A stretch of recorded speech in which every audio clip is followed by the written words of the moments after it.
We all know by now that most dinosaurs were probably feathered, right? I mean, since the discovery of feathered theropod dinosaur fossils in the mid-1990s, that's become pretty common knowledge. This year, in 2019, scientists have linked together many fossil and genetic discoveries to address a long-standing question in the paleontological community. When did feathers evolve? The conclusions could upend everything we thought we knew, not only about the evolution of feathers, but about the whole dinosaur evolutionary timeline too. The long-held belief has been that feathers evolved around the same time as birds, giving them an advantage in a dinosaur-driven world, and that dinosaurs developed feathers around the same time that birds were branching off. But recent discoveries indicate that we may need to start thinking about this totally differently. In the early 2010s, a fossil discovered in Russia showed remarkably well-preserved skin covered in both scales and feather-like structures. And recently, pterosaur fossils have been found to display feathery structures too. And pterosaurs are the flying reptilian cousins of dinosaurs. And both of these organisms are quite a ways back from birds on the evolutionary tree. Like, we think birds probably gradually evolved in the Jurassic period, about 165 to 150 million years ago.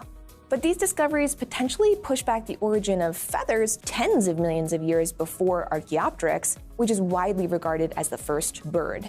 It's worth noting here that the pterosaurs had feathers idea is a little controversial. Some paleontologists take issue with calling these structures feathers at all.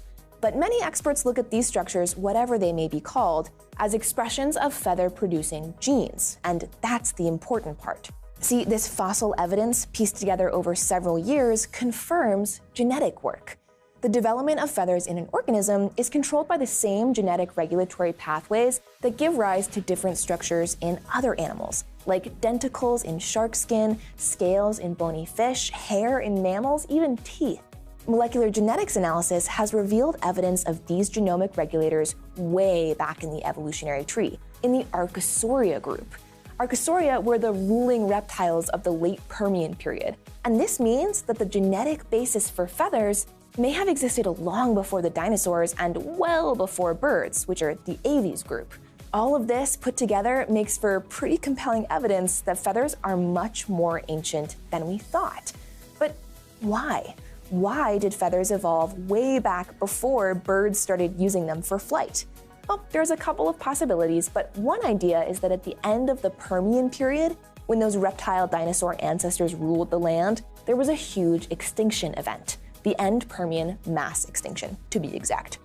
And as organisms slowly started to recover and repopulate the land, they were different. They walked upright on 2 legs instead of lumbering about on 4.